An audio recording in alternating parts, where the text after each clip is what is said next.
What is up, guys? Welcome back to Truth and Transparency. It is the Ohio Dentist Case Discussion live call-in show. So here in a second, I'm going to be dropping the link, and you'll have the link here for a minute if you can just show yourself in the back studio. Again, I have to boot you right away if you try to do anything obscene, but if you have information or you just want to give your theory, state whatever it is that you are going to be hitting that link about. But before we go there, I want to cover a couple topics. First topic is the 911 call that was made from the Tepe residence in April. Okay, this was April of 2025. Double homicide investigation of Spencer and Monique Tepe. For the first time tonight, 10 TV is hearing a 911 call placed from the couple's home back in April. But the family tells us neither Spencer nor Monique made that call. 10 TV's Lacey Crisp joins us live now from Wineland Park. And Lacey, you're pushing Columbus police for answers about this, right? Well, it's been 8 days since the murders and still few answers from Columbus police. And we asked CPD again today if there were any suspects or any new information, and they told us there's no new updates. Now, we all know that that's just not true. They're just not giving the public any of the information. Yeah.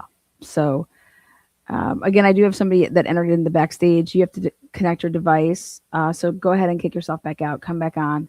You just have to, when I ask you if you want to share audio and stuff like that, you have to say yes. So I'll go ahead and boot you and then come back on. There is definitely information happening. There's definitely things that are happening in this case.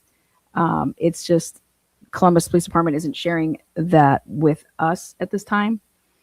I'm going to tell you who I think has to be. I mean, this is not a random person that was stumbling in that area who, is less fortunate than the Tepe family. And was just like, oh, you know what? I think I'm going to hop the fence tonight and go in and see if I could go into the house on December 30th at, 2 o'clock in the morning, shoot just the husband and the wife, not take anything, and not harm the animals, the children, and then call it a day. Sorry. Flowers pile up where Spencer and Monique stood on their wedding day. Several coworkers and friends called 911 on Tuesday, December 30th, concerned because Spencer didn't show up for work at the Athens Dental Depot and Monique wasn't answering either. A friend went in. Okay, I will say this. I put out this morning the CAD notes, and holy shit, somebody was calling from Lancaster. Okay. And that's either going to be the original 911 caller or the second caller. Because the other two callers, caller 3 and 4, I have their locations. Okay. But caller 1 or caller 2 was calling from Lancaster. And the things that should worry us about that is caller 1 said he was in Florida. And caller 2 said he was right outside the door, that he just had arrived 5 minutes ago. So, yeah, about that. It wasn't snowing yet in terms of when people are like, are there any footprints in the back? It was just a light settling. You guys can see that. Like it wasn't like it was snow covered over here at that time. Where is Lancaster? Good question. Lancaster is it was at also, let me be specific with Lancaster. They were calling from Aspen Dental. Okay. Aspen Dental is another place that you can go get your teeth, clean, fixed. But that is not where Spencer worked. He worked at the Athens. So Aspen Dental is a local chain. But Athens is 49-minute drive from Lancaster to go to Athens. But from Lancaster at the Aspen Dental to go to 1411 North 4th Street, that's 32 minutes, a 28-mile drive. So there is no such thing as using a VPN. No, you're going to be no. So I'm just letting you know that when Mark had called, he was in Florida, but if he was on the phone with somebody and then they just did like a 3-way, and so the person that actually called Mark then made the next call, and it was like, here, you talk to them though. But just letting everybody know that any way you slice it and dice it, when you actually go and get the CAD notes like we did, it has then the trace cell locate and the 911 call that came in, and I believe it's the second one. So that would be the person that's saying that I just got here and I just got here 5 minutes ago type of thing. Again, I don't know if they were on 3-way and he was just the one that was talking. But definitely was not showing up that it was coming from that address. In fact, it was coming from a different dental establishment, which was in Lancaster. Now, Cam was the third caller, and she is the dental hygienist for Spencer. And her name is not Pam, it's Cam. The dispatcher got that wrong. Her name's Cam. And if she was actually working at Athens, again, like I was telling everybody, if you're going to make that trip up, you're not going to be able to get on site. It's going to take you an hour and 30 minutes. So if she was able to get to, we have her on trace locate then at 10:04. I'm sorry, at 10 o'clock and 13 seconds, the third caller. And she was at 1406 North 4th Street.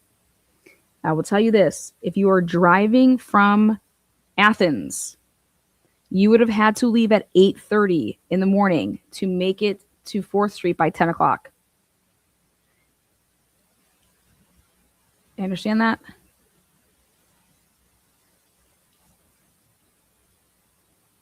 If Cam was in Athens,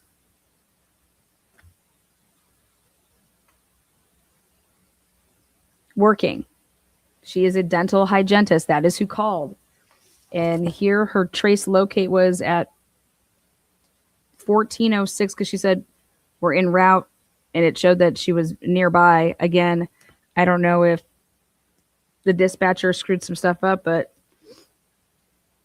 I don't think that they did. But you would have to leave Athens to drive up. It's an hour and 30 minutes.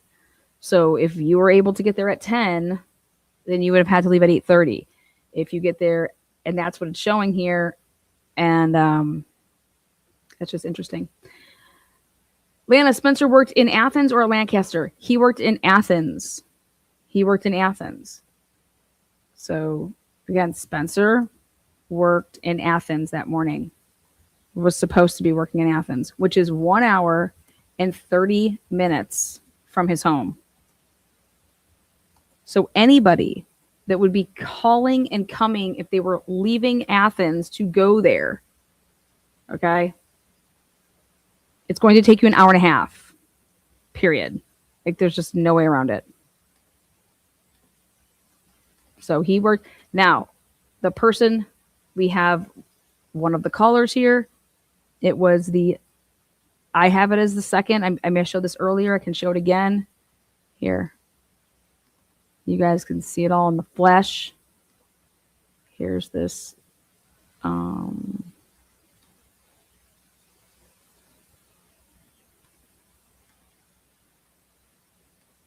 This one here. Okay, hold on.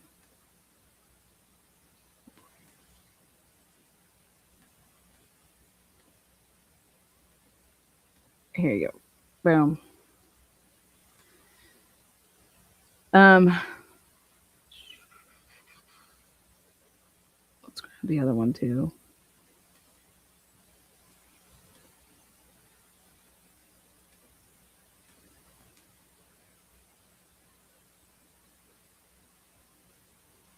Hold on 1 second.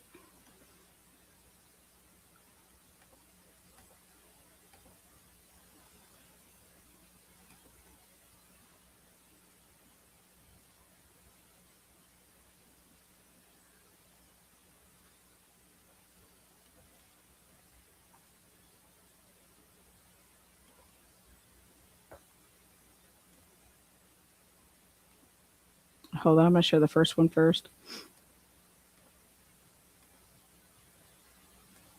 Okay.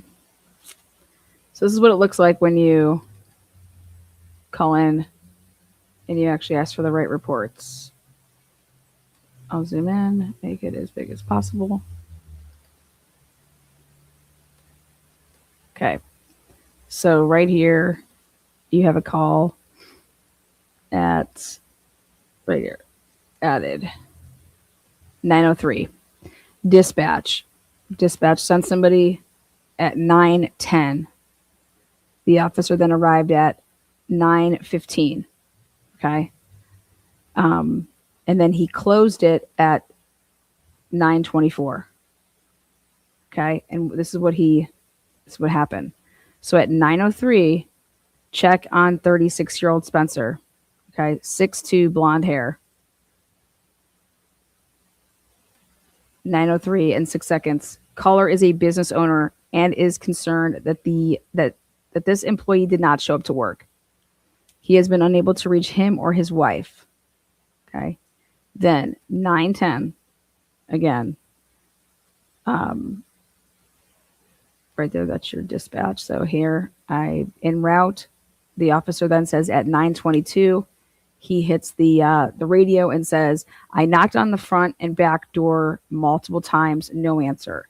That's what he told the dispatch that he did. Okay. Well, we put in yesterday, and we are still waiting for it.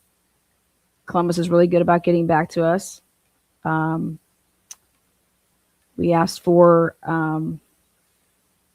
the body worn camera of the wellness officer. I specifically said I am not looking for anything to do with the second and returned body worn camera. I'm only interested in the initial wellness check.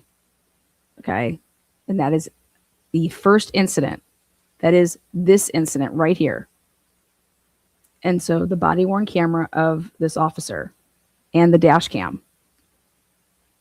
Okay. Again, Mark, phone numbers redacted, caller's information, address, currently in Florida on vacay. Okay. When it says location information here, this is where you're headed. It was straight up asked, what's the address? Okay. And then he gave his information, his name and his number. Okay. And he's saying that he was in Florida. So what this shows you is then it shows you where that is on the map. There you go. Once you type it in. And so you have, and then the X straight says 8th and 9th because that's what it's between. Here's 8th, and then up a little bit more would be, 9th, but right there. And that's all it had in there. Okay, this is a wellness check. Now, if you notice, nowhere, not a single place on this sheet of paper do you see anything that's doing a trace locate, because they were looks like it's unable to trace locate. All right. He was definitely on the phone for a long enough time, even if it would have been a hang-up call. But it's really important to see here at 9:22, it's the police officer is saying and typing, then the CAD is saying that, hey, I arrived at 9:15, which would then look like he spent from 9:15 and 31 seconds that he was there until 9:22 to type everything in by 9:22 and 55 seconds. So he spent 7 minutes there. He spent 5 to 7 minutes at the house. Now, the interesting part is that he said that he went around to the back. Well, that would mean that you would have to hop the fence. Okay. So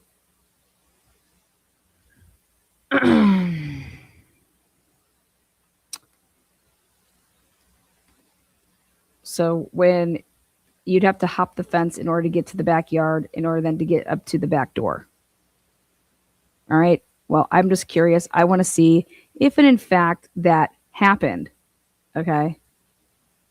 I want to see how this police officer was knocking on the front door, and then they decided, okay, I'm going to go around to the back and take care of business back there, and how they got in to the backyard.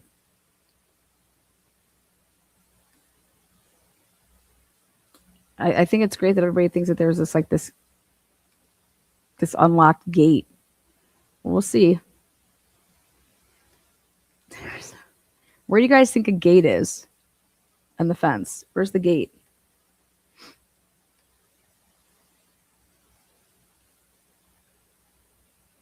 Anyways, so the next call then is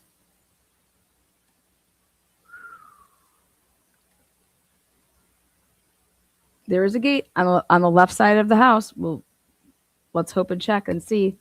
Like I said, I think it's going to be really interesting. We'll see. Let's see here. Not that one. Not that one. I think it's this one. Okay. So then we get this is check on well-being. Okay. Event information. Here's the event type. Agency information. Now see how it says this is added on 12/30 at 9:57. It's because this is a completely new report. So it's important to understand that after Mark called at 9:02, there was no communication between that's in the CADs. After that, it was like 2-minute, 3-minute conversation. I can play it for you guys in its entirety. There was no communication with the department, Columbus, until 9:57. So again, the only time that there would have been is if after the 9:22, hey, everything is, I came here, I knocked on both doors, I looked in, he leaves. It would be, okay, did somebody notify, was there a call that went out to say, hey, we tried to call, or we tried to go over there, nobody answered. We don't have anything on record that says that happened. Okay. So think about this. If you call the police and they go over, okay, they knock on the door, you have no idea though that they even went there. Okay. And so unless you're able to talk to the neighbors and say, hey, what's going on over there? Hey, sorry to bug you, but we haven't been able to get in touch with them. Have you seen any cops go over there, do like a wellness check? Something of that. All right. But there's nothing in the system that says that anybody called anybody back to say, hey, we went there and no one's answering. So if I didn't hear back and I'm a good friend, I'm going to the house, right? Especially if I know my friends and they have children. She's a stay-at-home housewife. They have children. It's December 30th. He's supposed to be at work. Nobody is answering. It's not just him, it's her. And then we're going to go to the house. So great. They go to the house. Or I should say, better yet, this phone call comes in. Now this is what it should look like here, which is at 9:57. This is the second call. And so the dispatch then, after they talk to somebody at 9:57, the caller from, again, this is incident report number. So it's the previous one. And if you look and see, this is incident. See this right here? See that says 803. And you look here and it says 2712. And this says 28. Look at that, 2803. That's how many incidences that happened in between in just an hour. So that's what that shows you, this incident number here, 2712. So there was, because then you have 2803. So again, the first call for this was a, hey, I'm here now and I'm asking the police to come back because I can hear kids inside, and stated that he thought he heard one of them yelling. This is a 40-second call, and the dispatcher does not say, hey, what's your name or anything like that. So she kind of messes up there. But then right here it says incident from earlier. See that? Incident from earlier. To check on the 36-year-old Spencer right here. She wants to add that in because this is the same address. So that's just more information to give to the incident. Okay. And then right here it says duplicate event location. And so the question here is when she's adding in this duplicate event location and she's sharing this 1411 North 4th Street, the crossroads of this, this, and this, and this, the question is the caller name part, is that all new? Okay. Or is this right here? See, we didn't have this from before. And so is it actually associated with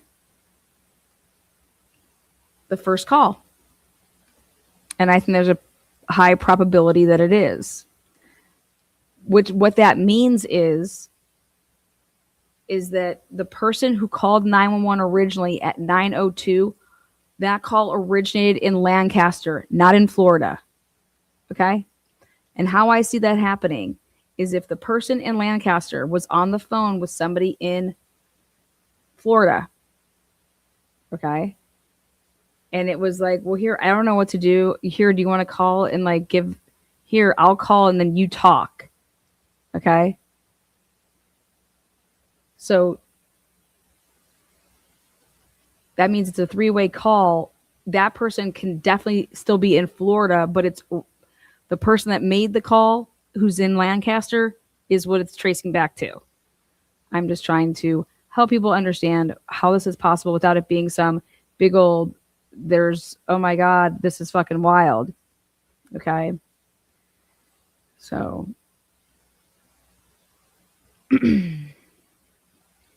so there you go. Now, I think though that there should still be right here the 9:57 call that comes in to say, hey, I just got out here and I think I can hear a child inside and I think I hear someone yelling. This call right here, I would love to know what that traced back to, whose number it has. And that's why I just say it's caller number 2 is male and it's unidentified. Then she fills in this part. Then we get to end of duplicate event data. Okay. That's because she shared all that duplicate event.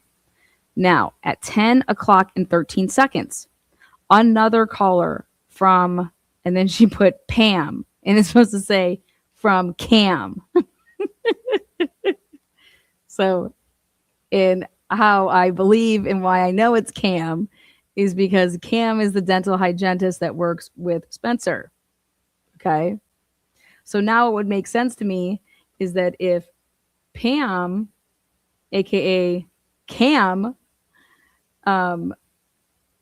if she was actually only originally driving from Lancaster, okay, at 9:02 when a call originated, then it would take her from Lancaster to get to from the Aspen Dental to get to 1411. That's only a 32-minute drive.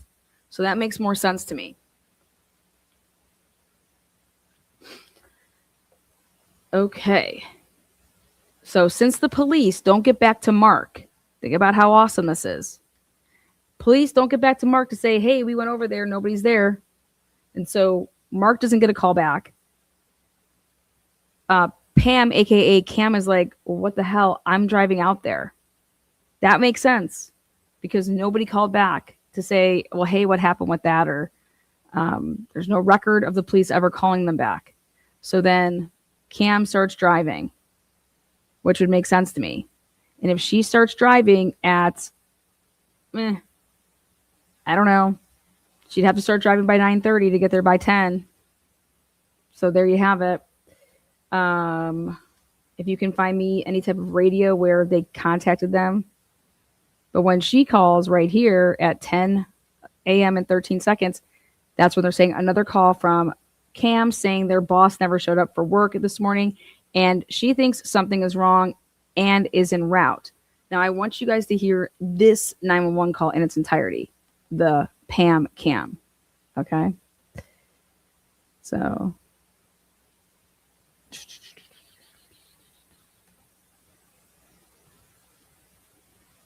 let me play.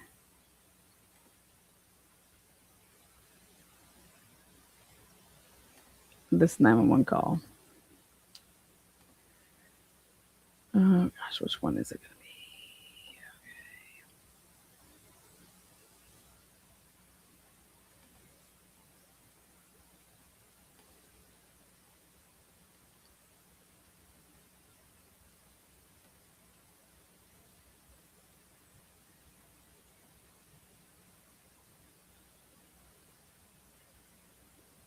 Okay. 911.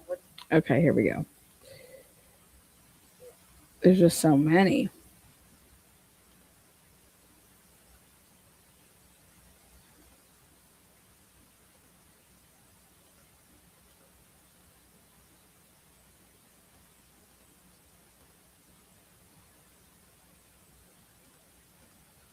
Location of your emergency.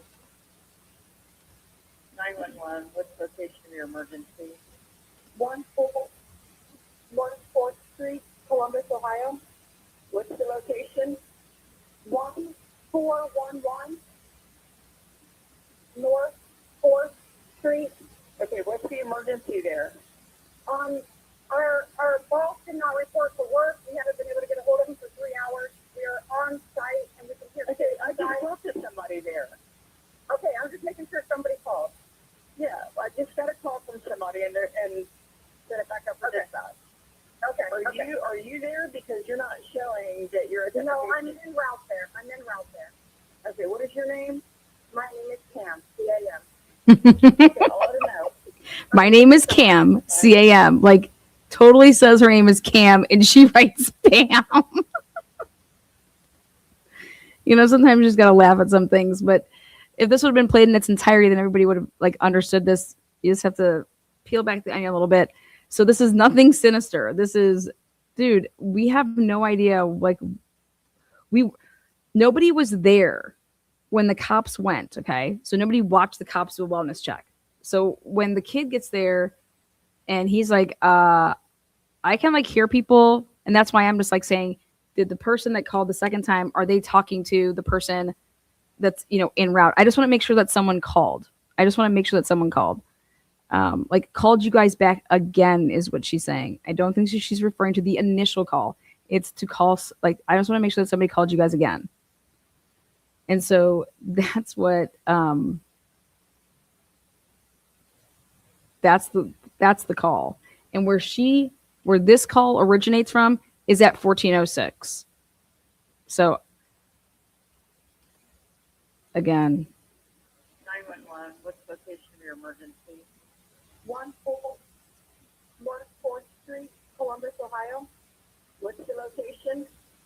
1411 North 4th Street. Okay, what's the emergency there?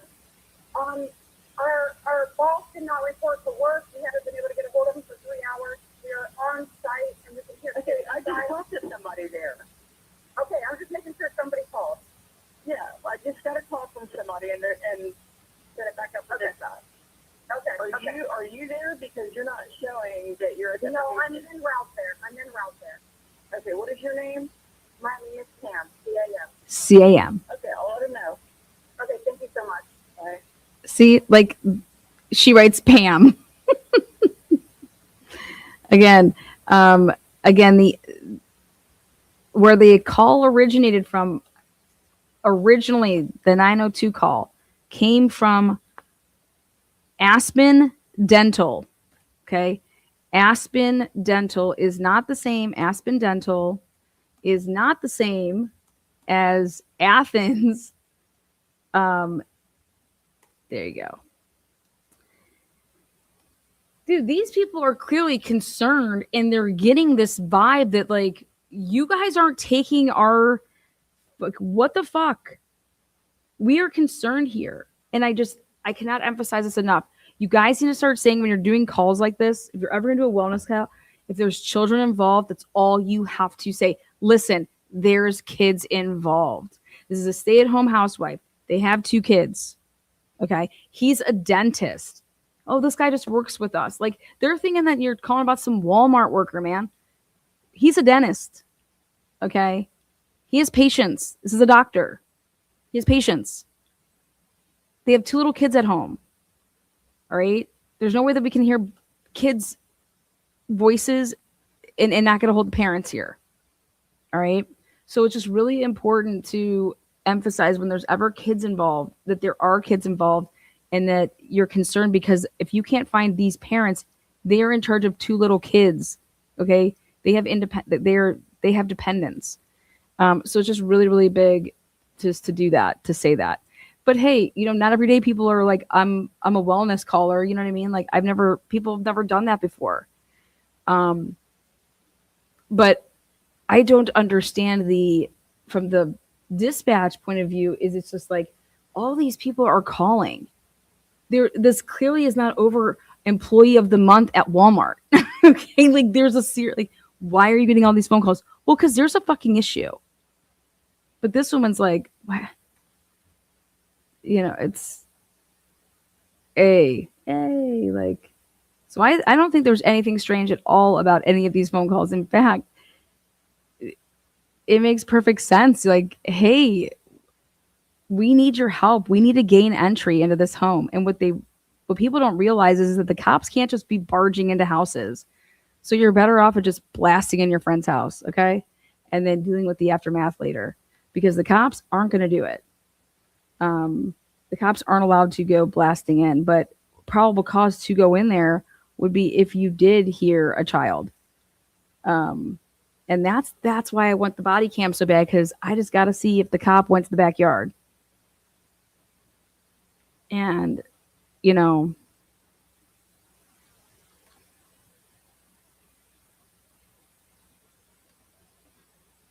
okay. So let's go back, and just to show you guys that it just seems to me that the call, he was in Florida, but I just think the worker called and he just did the talking, which I don't know why, but hey, they can. Let's see right here. I think I want to pull up. I think it's this one. Okay. So we have the female check. Okay, Cam. Again, not Pam, CAM, baby, Cam. But she says, another call from Pam. Then she does this duplicate event locate here. And then she just, right here scans this in. And in this one, though, that's why I'm like, when she's putting in what the locate is 1406 North 4th Street. And that's the Omni Sector Columbus, okay? And then you got your 4th caller. And he's Alex. And literally, look at that. So Pam calls at 10 o'clock and 13 seconds. Then 4 minutes and 15 seconds later, another call saying there is a body inside. So they've already made way inside the house, okay? Well, I want you to take a look at this. This dispatch, 10:04 and 19 seconds. She got off the phone with Cam. I'm just shocked that it took that long to do the dispatch. When she gets off the phone with, she's done by 10:01. So I'm just curious what she was doing from 10:01 to 10:04 and 13 seconds. Because then that's, she does the dispatch at 10:04 and 19 seconds. And then look at how quickly, he gets there in 3 minutes and, 30 seconds, 28 seconds. And so at least he was dispatched before taking the 4th call. Okay. And that's that's where it's like, we're inside and there's a body. And then that's why it's important to listen to the whole part of the 4th call, because everybody only heard bits and pieces because the local and national providers did not play the entirety of the call. They're inside this house before the cops come. So therefore, they become really, really important witnesses, because we have to nail down what this scene was like when you guys arrived. We need to know, okay, when you went to the kids' rooms, when you went to that bedroom, the master bedroom where they were in, we need to get everything. We need to understand what you got. We need your guys' statements. And so immediately they separated people. Immediately. So you got to give props to Columbus doing that. They put everybody in separate cruisers. And that was everybody that I believe when the cop then did arrive, he saw. So you could see when the cops arriving, it's at 10:07 and 43 seconds. Okay. And if you add that to when he made his call beginning at 10:04 and 28 seconds, he was on the call for 3 minutes and 4 seconds. Okay. So, if you add, you see what I'm saying? Like basically when he's ending that call, the police officer's arriving. And you most definitely can hear in the back of the last call, you can definitely hear the kids. They're inside the house, and they were trying, I believe, to make sure it was like a divide and conquer type thing. So hopefully there should be no more questions about that. But I will say that going backwards now, I think that the casings that were found, I think that they were in plain sight. They weren't under any bodies, okay? Because those are mentioned first before when the dispatch wants to ask questions. She's asking about a gun because she just wants to know if there's a gun there because of like the whole, murder-suicide. And then we have 2 dogs inside, and they only have 1. And how do we know that they have 2 dogs? Because the code is 22, and here it says 2 22s. Okay, so then there's more confirmation of that down here when somebody decides to call. Her name is Tara. I redacted all the last names. So a call from Tara. It's a friend of the victims, a mutual friend, Nancy. She's a couple houses down, wants to know if the 22s are being taken to animal control. She is offering to watch the 22s. If needed, officers can, message her, phone her. Well, we also know that the dispatch has made a mistake in the past when she thought it was Pam. And so maybe she heard it was just 1 dog, but she wrote that there was multiple dogs. So leave that as a question mark for right now, because we see the accuracy in dispatch woman. Okay, we got to kind of, so don't go too far with it because she couldn't get Pam and Cam right. Now we're going to talk about motive. Well, let's throw out some questions here. Let me ask you guys a question.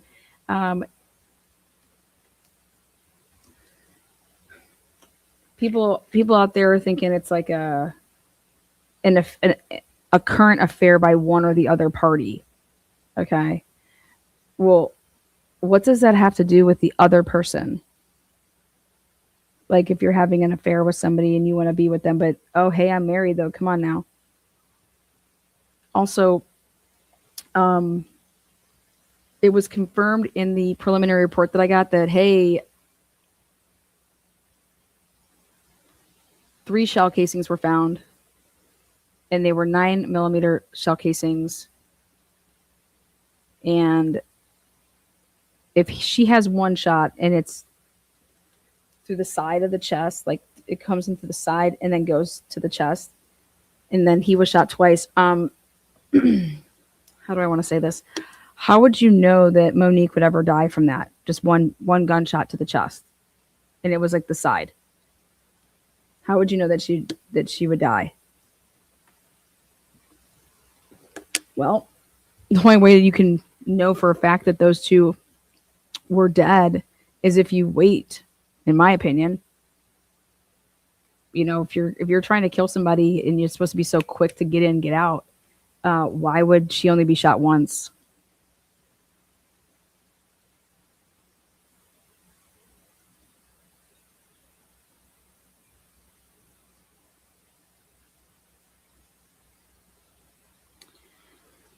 Um,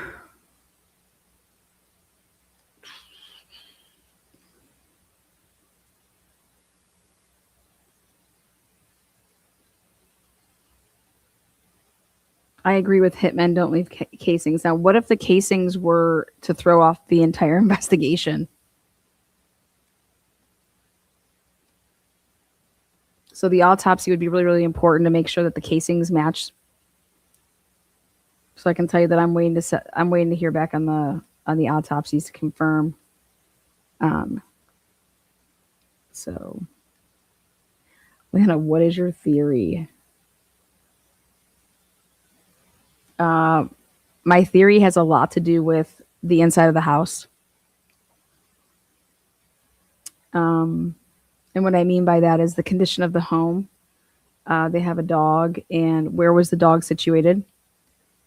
And then obviously they have 2 kids, one of which is not old enough to be like in a bed that you can just get out of on your own. It's a crib, so somebody would have to get you out of that. So there's no chance of like the kid that's in the crib getting out. I mean, I guess we do have some of our kids that are crib crawler outers, you know, but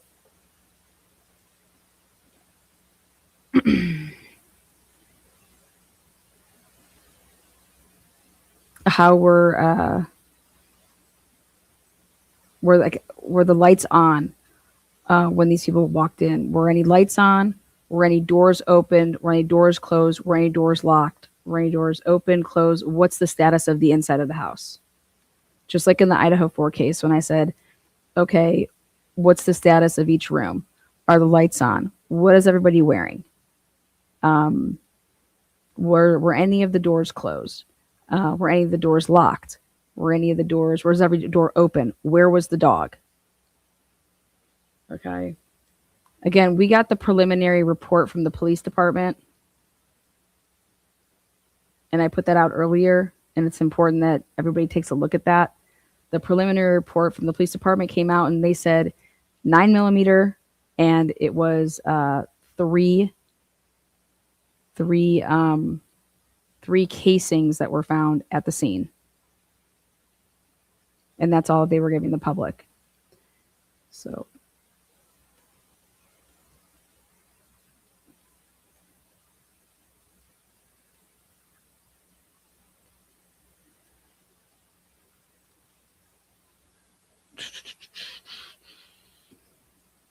nobody was shot 9 times.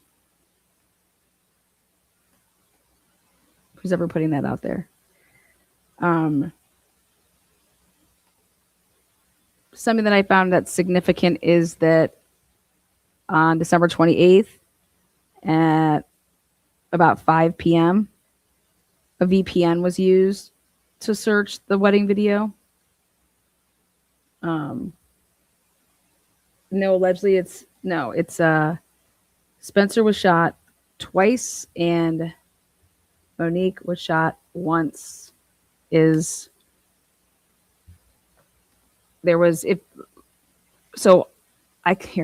give you guys the report.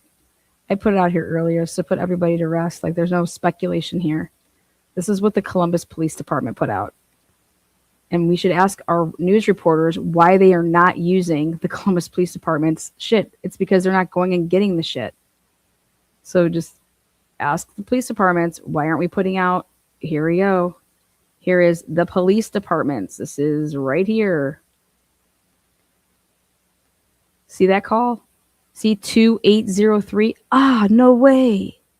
Lana, how'd you get this? Because we fucking know how to ask for shit, I guess. The preliminary investigation, 12:30 at 10:17 a.m. Preliminary report, 12:30, 2025. At this point, okay, they believed that after speaking with witnesses, this occurred between 10 p.m. and 9 a.m. They have since narrowed it down to say 2 and 5. 2 and 5. Okay. Then you come all the way down to the end of the report. Look at this. Look at how amazing reports are. I love reports. Oh, wait, property. Property, ammunition, 9mm caliber. spent 9mm casings. 3, evidence, including other seized property and tools. And then they do a count. Okay. And that count for what they put into, they turned this into property room. And what they turned into the property room for the initial report was 9mm casings, and they had found 3. And let me tell you when they found those 3. They found those 3, okay? They found those 3 before anybody even, like, they were not under any bodies or anything like that. And it's based off of when it got called in to the CAD, on the CAD. So it went over the radio, and that was at 10:13 in the morning. Okay. So at 10:13 in the morning is visibly could see 3, and those were put into the preliminary investigative report of the evidence that was collected at that time. And when this ended, anything that happened further than that, it is not part of the preliminary investigation.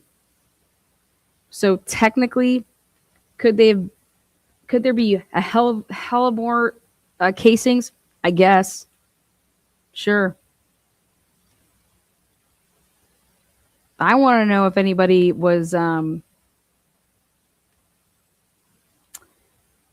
I can just tell you this: there's no way that I'm shooting somebody in the side, okay, and darting, okay. You have people sleep next to their cell phones. Shit, some people sleep in the bed with their cell phones. So to shoot one person twice and then to shoot her once and then get out of Dodge, that's a lot of risk. Okay. So that all she has to do is grab her phone and hit 911, right? Unless you took him out right away, boom, boom, and then you wanted to isolate yourself with her. And I can tell you that doing the case of the Brian Drake case, the way that Brian Drake was shot one time, like in the back side, it was like an upper, and somebody knew what they were doing to go for an organ to then internally bleed, and it incapacitates you relatively quick, but you internally bleed out and you drown in your own blood. Okay. And so I'm curious of the bedding situation. I'm curious of basically when these people went into the master bedroom. Okay, he's saying he's just fixated on a body, like just seeing one body. Doesn't say bodies. He says a body. And you guys know when like you're at home and you're looking at your master right now, your master bedroom. And if you have a master bedroom that has, your walk-in closet, if you have a master bedroom that has a bathroom, okay.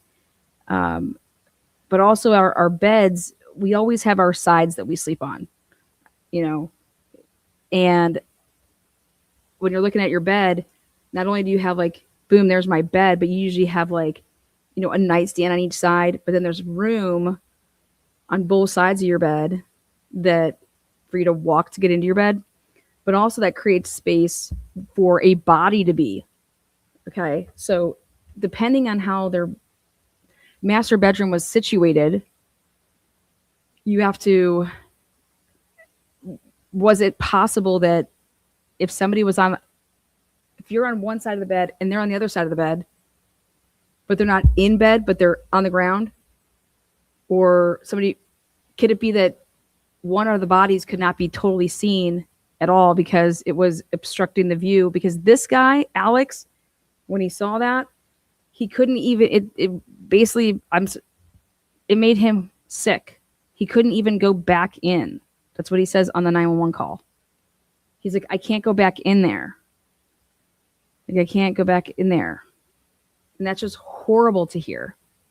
But that is a natural, like, reaction. This is not some that's not sinister. That's just real. But if you don't play everything in its entirety and play it in order, then that's how these ridiculous spinnings of this wellness check got into wildfire. People were only putting out clips of it. And it's like, I get it. You can only do a show for 1 minute and 30 seconds, but you have the ability to put out the entirety for 3 minutes in a clip somewhere because you're using YouTube now, these local stations, these national stations. Put out the entirety so that your sensationalized story that you want to put out in 1 minute and 30 seconds or 2 minutes, you're trying to get the ratings. It's all about ratings for you. But what it's doing is it's misinforming everybody. So, whatever.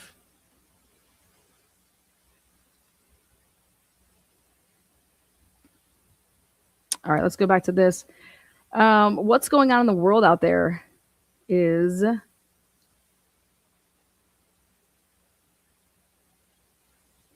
me go to here. Everyone's like, Lana, what do you think about that 911 call that happened in April? I was like, it ain't her. Into the house and told dispatchers he saw Spencer's body in the couple's upstairs bedroom. The couple's children, their 4-year-old daughter and 17-month-old son, were inside unharmed. A police report says there were 3 spent 9mm casings found. On Monday, Columbus police released this home surveillance video of a person of interest. Columbus police have provided few answers, which has many speculating. You can totally tell that that person has ripped jeans in their kneecaps. On what happened. Hi, this is 911. We just got a hang-up call. Is everything okay? Yeah, I'm sorry. I'm okay. Are you sure? Yeah. A 911 call was made on April 15th of this year. It sounds like you're crying. Do you need police, paramedics, or anything? No, I'm okay. I promise. I'm just emotional. The caller did not give her address, but the 911 call system listed the Tempe's address as the call location. The dispatcher asked if he can send a police officer to help. Okay, why didn't he ask what her name was? Think about these cops. Hey, what's your name? Like, hey, like you're going to call back. Oh, you sound like you're crying. What's your name?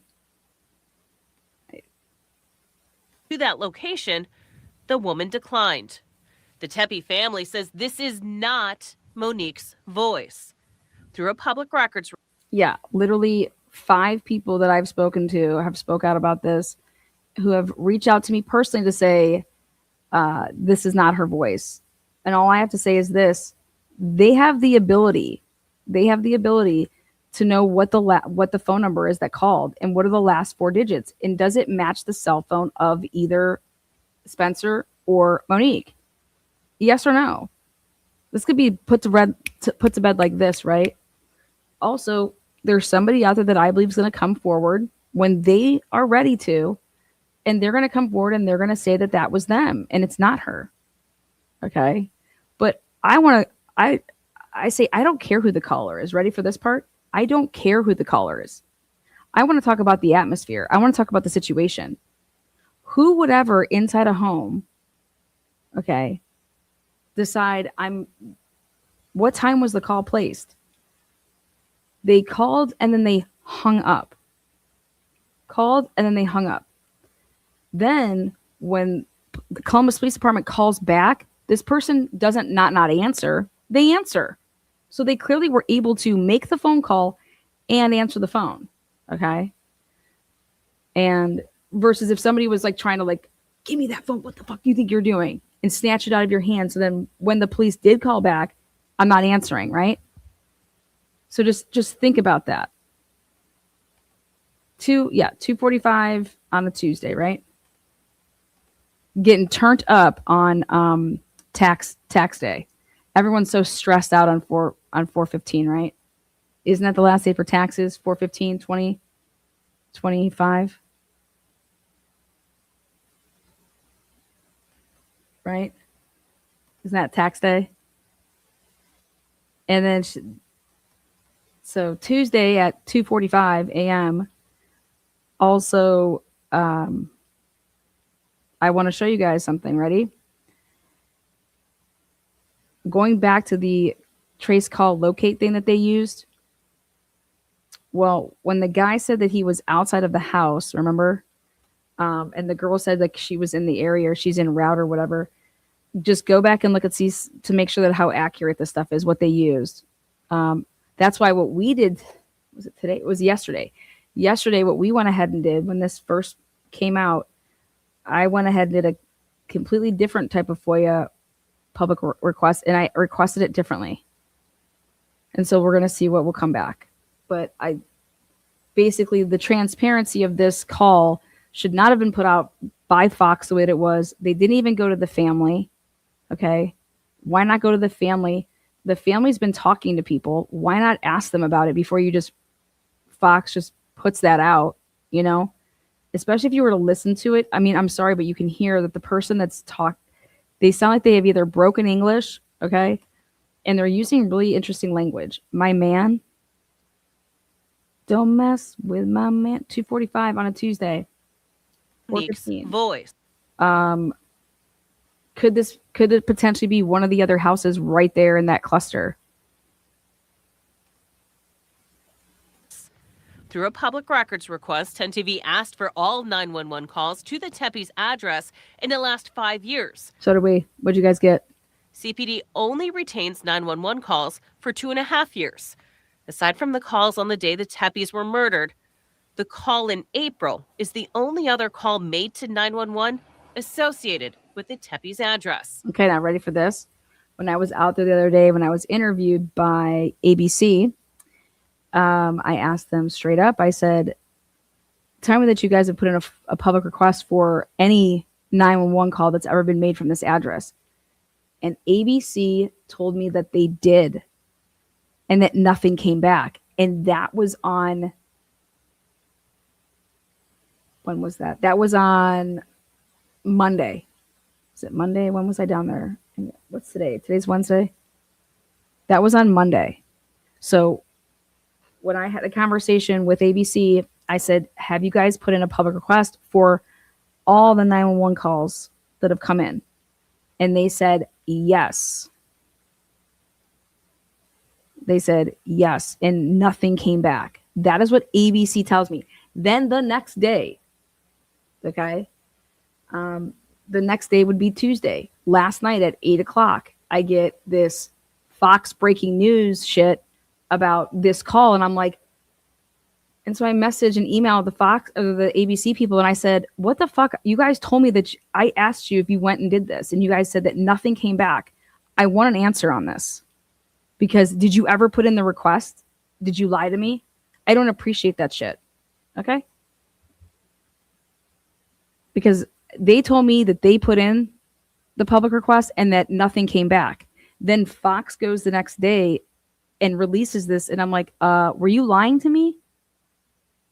And so that's why I want to know, I mean, looks like either ABC does not know how to put in public requests or they were lying. So I'm not a fan of that shit.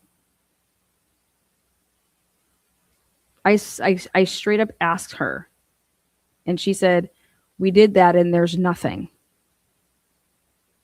We did that and there's nothing. Well, how did you do the FOIA? Did you put the names Spencer and Monique? Is that how you did it? Because that is not how you do it. You request the address. So, like, again, I don't know if ABC was just going to bury it. And that's why they were just telling me that. I mean, they'd have to know that I was going to go do what I was going to go do. I was just trying to help them. I was trying to give them a bone because I like their cam lady. She's awesome. Give a shout out to my girl Teresa out there.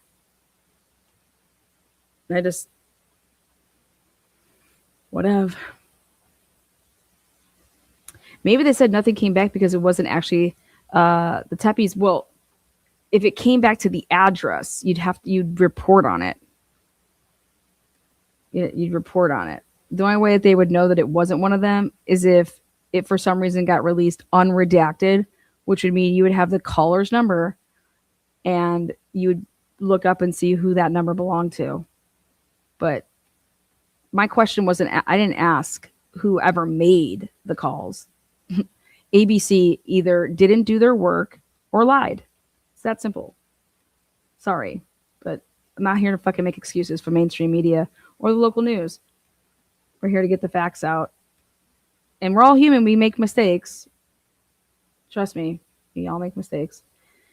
Okay, so that's what I think about the 911 call about the one in May, or the one in April, is it being on a Tuesday at 2:45.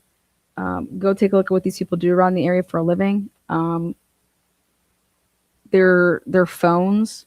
You guys, also the police they've already did a Cellbrite dump of everybody's phones. It's going to show Monique and Spencer's call logs at that time.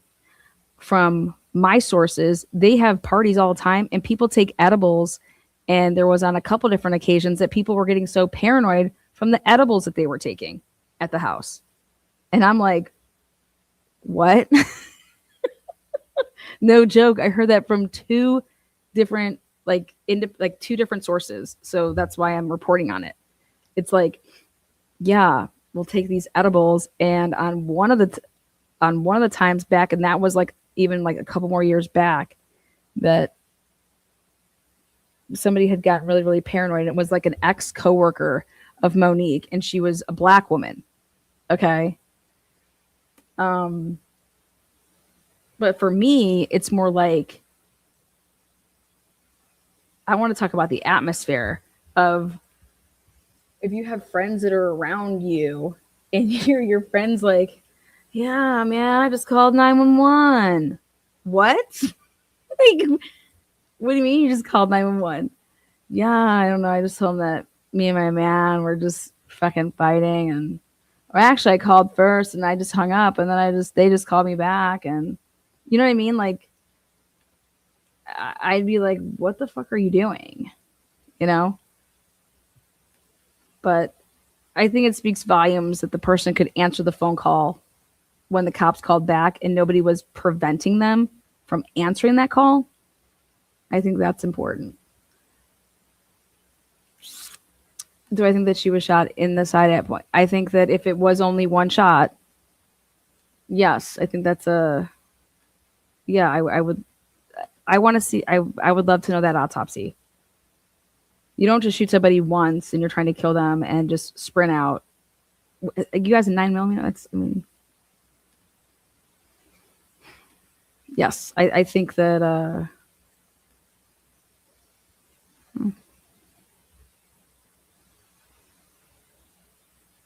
Now this is the other one I want to show. Who else did this? Open marriage. I mean,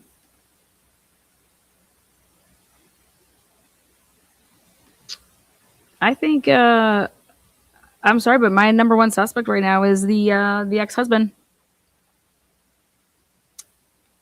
You know, like all people should be. It's the inner circle and the ex-husband, and then you have to work your way out. I've been telling this to everybody. I said, whose car was there? Okay, let's start talking about a timeline. I mean, I just can't believe people have had, Rob on their channels or done interviews, and it's like nobody has asked him, hey, so who's the last person or people to have seen Monique alive and, Spencer alive? Who's the last person that has talked to them and has actual, not texting, but actual talking? That you've talked to them or you've seen them in person. Start building out a timeline. It's Christmas, so you're with family on the 25th. You're with family on the 24th, right? What was their holiday schedule like? I mean, if somebody is, think about this. If they travel all the time and you just want to get in there to steal some shit, you guys, they travel all the time. So if you're going to case the joint, hey, these people all travel, so let's hit this house when they're up out of town. So why wouldn't we go in there on Christmas? Okay. Why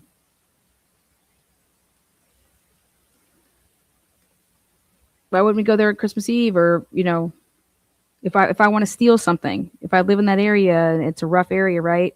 And there's parts of the area that are Section 8 housing. And, I'm not going to lie, is that where I'd want to raised my kid. No, I mean, but I'm all about the school. I want a good school district.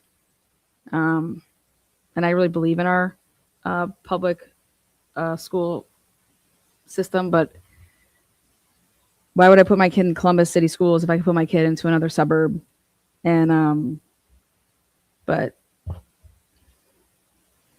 at the end of the day, do I think that these two people were killed because of where they live? Absolutely not.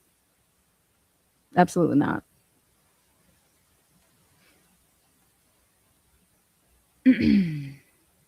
I think that Columbus Police Department not saying anything, not doing a press conference for what's today's date. I think that this is unacceptable now. If this goes anything past 10 days, I want to know why mainstream media has literally not camped out in front of. Why hasn't mainstream media sent any? That's where the pressure's going to come.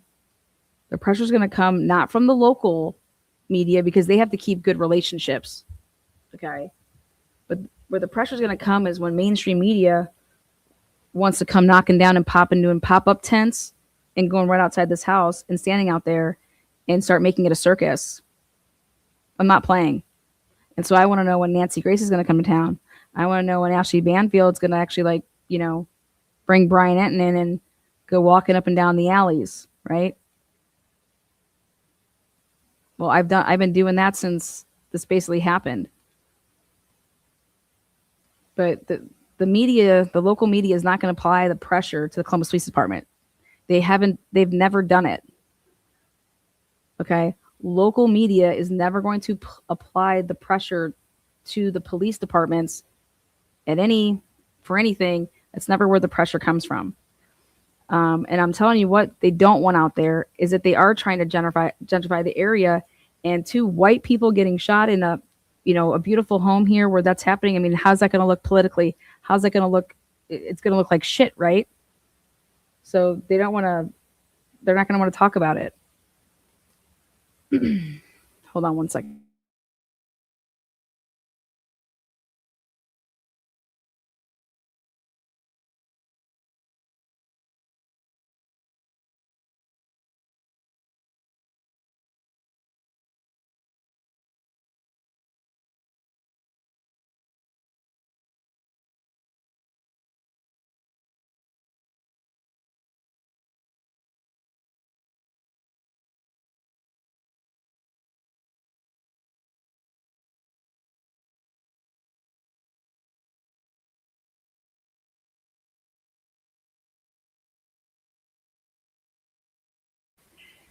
All right. So I had over the past, what's it been now? I've been putting out my email and asking people if they have tips to, get in touch. And believe it or not, I got some wacky ones, crazy lying people. Somebody said that I helped Rob get away with murder. Some whacked out shit. Wild shit, okay? And then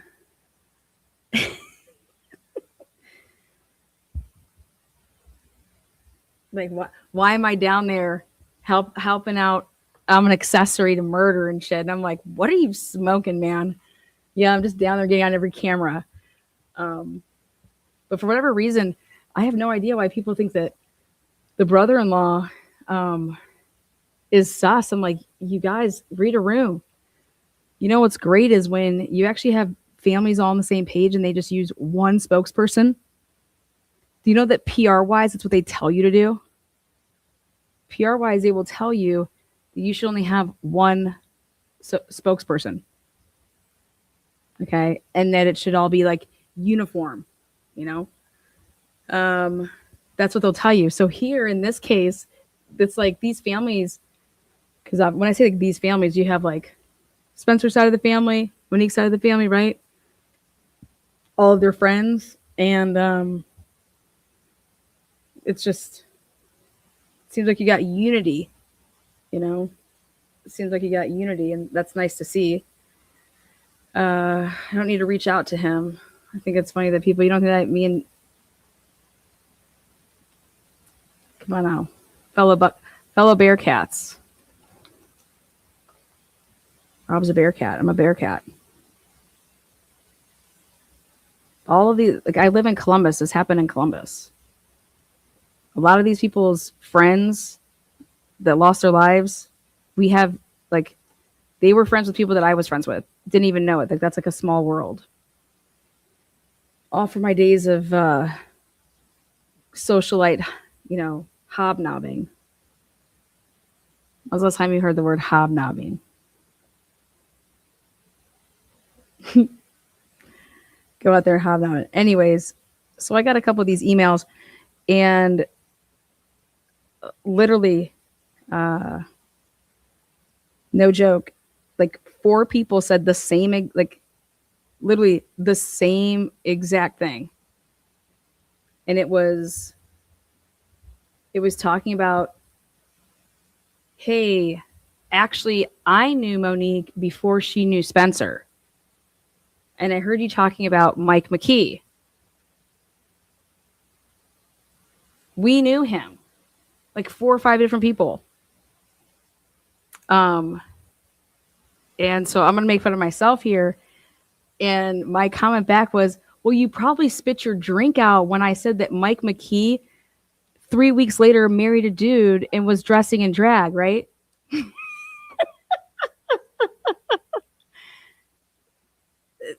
And so I can laugh at myself at that because I corrected the record.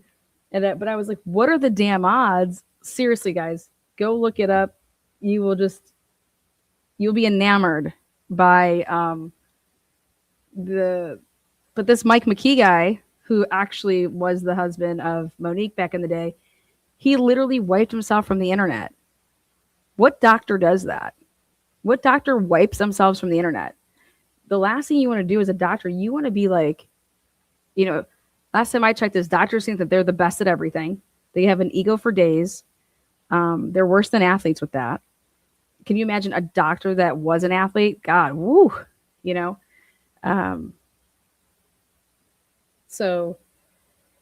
but I've never seen that it would be so difficult to, hey, like, we should know all about his residency, where he was, all these different hospitals that he's at, or whatever he's doing.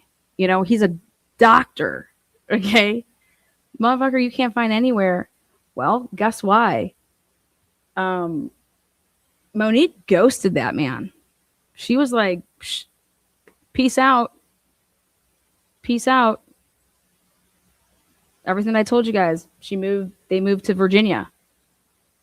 And why they moved there, I can't remember if I had mentioned this. He was finishing up his residency over there at Virginia Tech.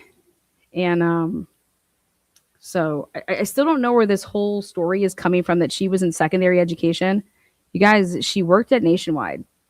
So much so that Nationwide, they let her work remotely after they got married in 2015 to go out to Virginia Tech.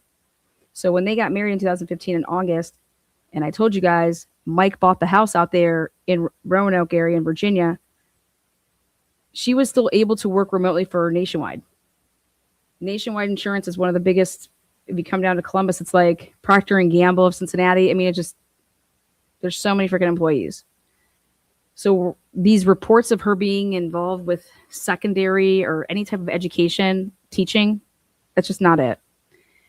But every single person that has reached out to me that knew her before Spencer was like, well, yeah. People need to look into her ex. People need to look into her. I mean, I'm just like, what? Like, it's the same thing. It's multiple sources saying the same thing. And these people are real people because they've let me to the point of whatever you need for me to prove to you who I am type of thing. And then here. And I was like, oh my God, you were on my list to da-da-da.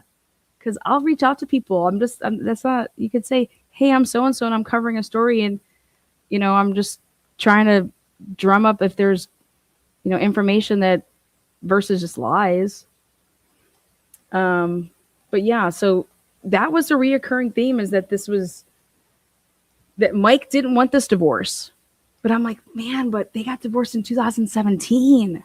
It's 2025 and he doesn't even live in Ohio. Speaking of which, I told you guys that I emailed and reached out to Dr. Michael McKee. Now, I haven't received an email back, but for all I know, it could not even be the right email. But they got divorced in 2017. It was finalized. And she had dated guys between Mike and Spencer. So there was other guys. And then, but what was it? What was three of the people said? Oh, they said that that Michael would text her things like, one day I'm going to move back and I'm going to live next to you. And what? Like, thinking that they're going to get back together one day. And then wherever you live, I'm going to, move back. I'm going to move back and I'm going to move right and live right next door to you. That's some weird ass shit. Some weird ass shit right there. And I'm over here like, well, hey, I hope you gave your information to the police. I hope you've told that to the police.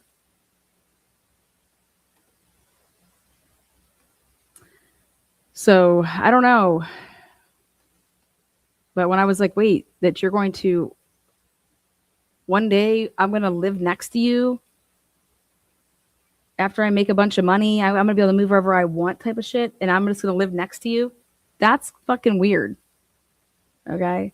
And I'm just over here like, thank you so much. And have, make sure that you get this to the police. So have you ever heard of anybody saying that to you, like, or to your friends? And then when we get divorced, people go through the divorce all the time. And this always happens, guys.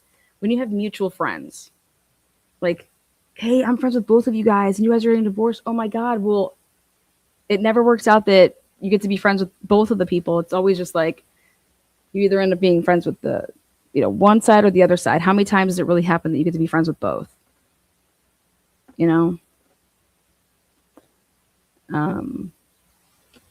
But they didn't share any kids together, right? And I would just think that, wow, so somebody sat back, if it would be him, somebody sat back and 2018, 19, 20, 21, 22, 23, 24, up December 30th, 2025, just that's the day. But he lives in Chicago area. He lives in whatever it's in Illinois.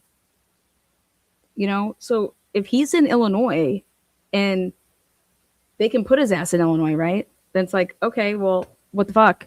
And then everybody's like, hello, look at the Shanna Gardner case, right? Everybody says, hello, look at the Adelson case. All right.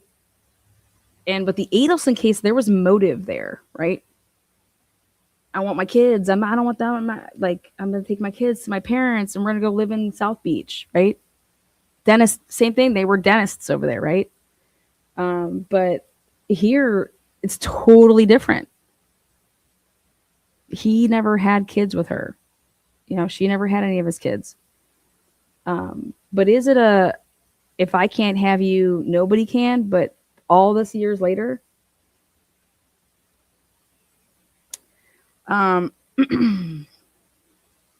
Please, people, her ex is not married. Yes. Yeah, I corrected that record like so long ago. That's why I made a joke about it in here. But trolls be trolling. Let them. I love it.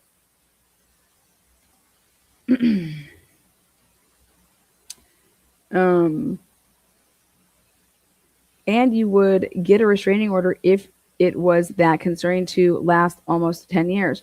Well, that's the other thing. Is I said, well, is there any, because how you nowadays, for as much as we want to talk to our friends, but we just can't. So we would just have like a bunch of texting conversations. So I wrote back to people and I was like, well, do you have any of this stuff in like writing of what like she would tell you about him? You know, and then I said, hey, let me just play devil's advocate. Let's take Mike out of the equation, Mr. Dr. Michael, you know, and just like remove him. And then what do you have left? Like, what was more going on in their lives the past 5 years, you know, the past 4 years, 3, 2, 1. And so I started asking questions just like, did they loan any friends money? And then maybe it was like, hey, can I get that money back? And it's like, I'm just trying to think of ways that something could go wrong where it's like, you know, were they in any business venture deals that went fucking way south? But the cops to put out the video that they did, everybody that hit me up that said that they knew who Dr. Michael McKee is, and I said, is that him? Is that his walk? And they're like, absolutely not. They're like, that's not him. That's not his walk. And these are people that were telling me that they, you know, hey, she feared him. You know, she feared him.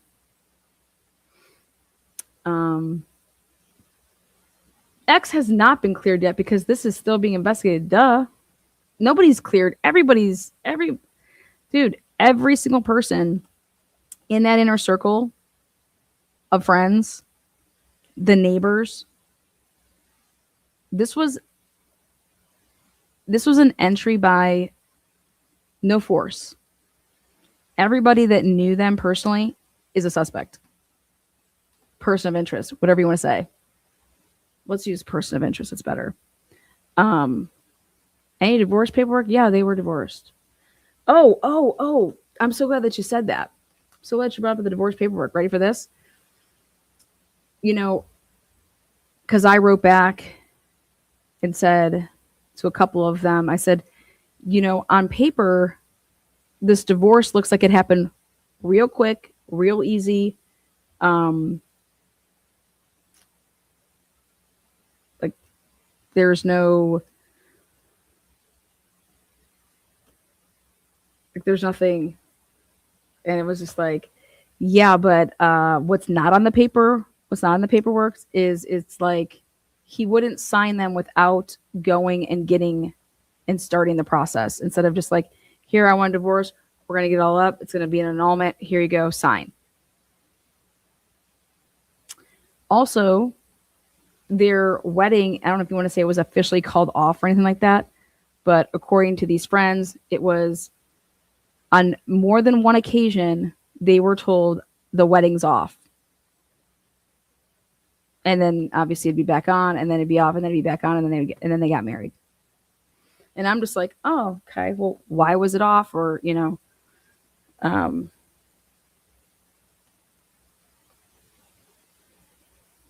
was like, but she never filed for a restraining order, right? And again, this is stuff that if you look at things and how the cops will look at it and they'll say, okay, yeah, this is from 2016. This is from 2017. It's 2025. And so I just think that cops are just looking hardcore into, I mean, how about this? And you guys know I'm big on this, probable cause. You need probable cause to just go and get shit. Okay, well, what's probable cause? Like, they can't just be like, oh, hey, Dr. Michael McKee, we're just going to come in your house and just ransack it. We're just going to go through your phone. We're just going to download your digitals. We're just going to do all these things. But in Idaho, they just made up probable cause. So what are they going to do in this case? I want to know when mainstream media and the national outlets are going to come in here and put some pressure, because I'm just shocked that no one's doing any pop-up tables outside right here at the residence. Disgruntled patient. Why would you kill her? Why would you do it at the house? That doesn't make any sense. Absolutely not. Makes zero sense to go into someone's home at 2:00 in the morning because you're a disgruntled patient and to kill both of them. Absolutely not.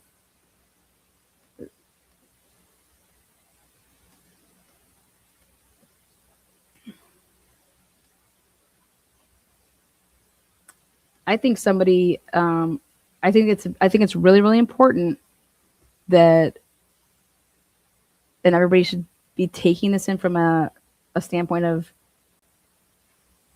BAU, Federal Bureau of Investigations, BAU, Behavioral Analysis Unit would tell you that nobody harming the children, and if the children were protected in any type of way, that would need to be looked at as in terms of who your perpetrator and suspect would be. Who's Cam? Cam is the dental hygienist that works with Spencer. He was her dental hygienist that works at the Aspen Depot.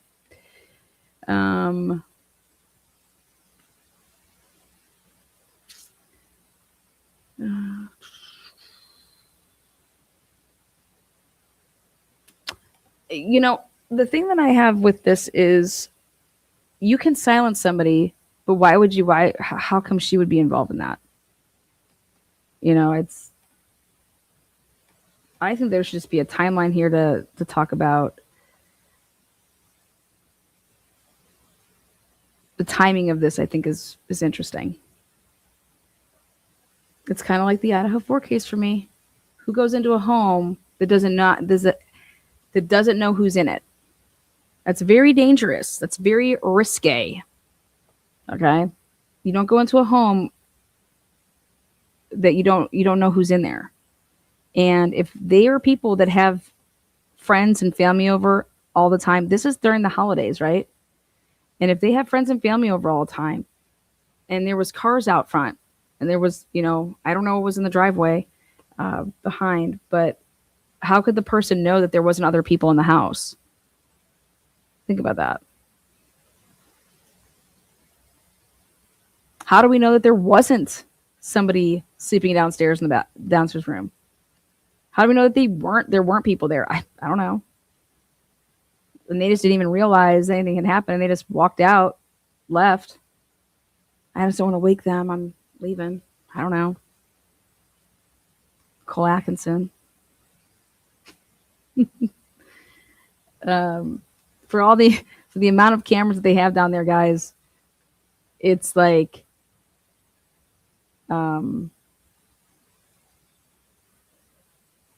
you should be able to follow people.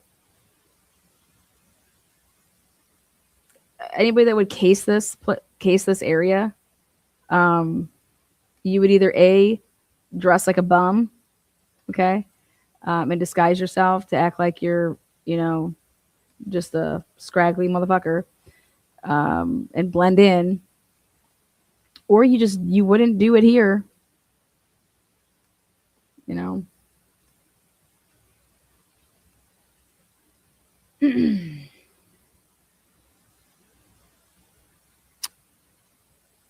So let's see. Again, this 911 call, to me, it's more of, hey, you're going to have the date. You're going to know who Monique and Spencer were hanging out with for that call. And the police, if they haven't already, definitely now would have talked to the people that were over at the house when this so-called party was going on a Tuesday at 2:45 in the morning. Police report says there were 3 spent 9mm casings found. On Monday, Columbus police released this home surveillance video of a person of interest. Columbus police have provided few answers, which has many speculating on what happened. Hi, this is 911. We just got a hang-up call. Is everything okay? Yeah, I'm sorry. I'm okay. Are you sure? Yeah. A 911 call was made on April 15th of this year. It sounds like you're crying. Do you need police, paramedics, or anything?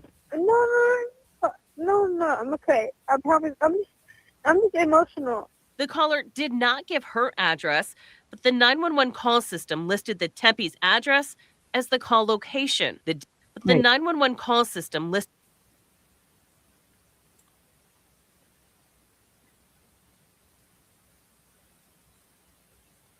the Tempe's address as the call location. The dispatcher asked if he can send a police officer to help to that location. The woman declined. The Tempe family says this is not Monique's voice. Through a public records request, 10 TV asked for all 911 calls to the Teppies address in the last 5 years. CPD only retains 911 calls for 2.5 years. Aside from the calls on the day the Teppies were murdered, the call in April is the only other call made to 911 associated with the Teppies address. Okay, I want to show you guys something. Do you guys see? I really need you to see this. Do you guys see how those two cars, they are not inside the tape? The white car then becomes inside the tape. Okay? That is significant to me. That is significant to me. All right? The car right there in front of us, there's those two cars that are there, okay? The car goes, as you can see, there is no tape to include it in the crime scene. It then gets included in the crime scene. All right? And that would happen for one of two reasons, in my opinion. It's they don't know whose car it is, so we're gonna include it because it was there.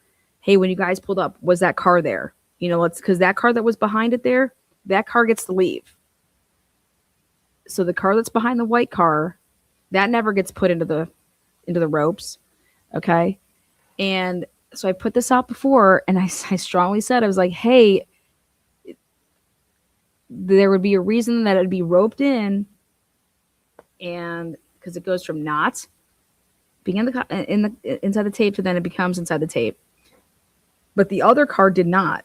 And so it would just be a situation where it's like, okay, whose car is this? It was there when we arrived. Okay. Rope it in until we can figure out whose car it is, and then it's accounted for, which they could just run plates right then and find out really quick, you know, whose car it technically is, but who was driving it, you know. And so I just wanted to point that out to show you guys right there that the car is not included in the tape. And this is the day. I mean, this footage right here is prime time day, getting out there at 10:45 in the morning. 10:45 is when media was on site. Let me tell you how weird this is when I think about the Idaho 4 case. The Idaho 4 case, okay, people were just setting up films shops right here and running like nonstop. And they were just all talking in front of this house like nonstop. Same thing with the Scott Peterson case back in the day, Lacey Peterson case. Here, nobody wants to go down there and do this. It is a golf. It's 1,000 a golf. I'm just shocked. Where is mainstream media? This is like all over. Like this is, come on, this is right up their alley. This is a real whodunit. Because I'm going to tell you what, if you guys think it was Mike, well, Mike, I don't think is the shooter. Okay, Mike isn't the shooter. Because that guy in the back ain't Mike. So, and he's a person of interest. So unless you're going to sit over here and say, well, Mike hired that guy. Yeah, right.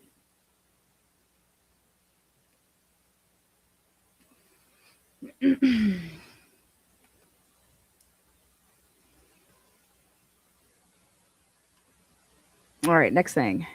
Who's Mike? Where have you been? Have you been listening? It's been an hour. Next video I want to show you guys with what mainstream media has been talking about, which is like, here's Vinnie Politan. Vinnie Politan. Court TV. Any that are open on a Monday night that late.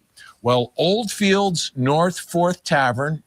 Okay, so I got to share this. So Vinny's like, we want to see what bars were open that late at 2 a.m. That hasn't been released until now, and it's good that they're kind of progressing through this. And he's kind of been the front person for the family. He is the brother of Monique and the brother-in-law of Spencer. And he was actually the wedding photographer as well. He's a professional photographer. So a lot of these pictures you've been seeing everywhere of Spencer and Monique. And the video we watched today is something that he produced. Beautiful work that he's been doing. And he's been the spokesperson for the family. He's been out there giving some information. Now, one thing that he said there, though, was that, well, it could just be, somebody walking home from. It definitely could be, because guess what? It matters where the camera is that caught that person. And that person is heading towards the house. This is not a video of somebody leaving the crime scene. This is a person that is walking towards the house, and that is so, so important. Okay? This is not somebody that's leaving. This is somebody that's walking towards the house. All right? The local bar. So we took a look at the neighborhood to see, are there any bars in the neighborhood, and are there any that are open on a Monday night that late? Well, Oldfields North Fourth Tavern is the only bar. Yes, they did release that for a reason.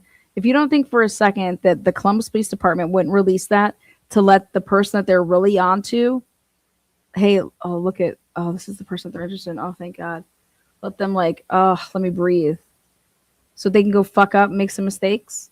Yeah, that's why you would release something like that. I'm telling you, there's more than, oh, yeah, this is the guy because he's the suspect. He did it.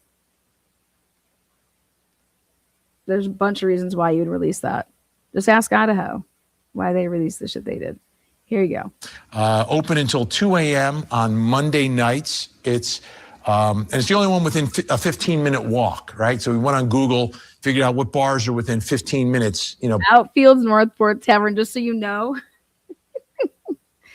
it is literally a fucking 4-minute walk, 5-minute walk.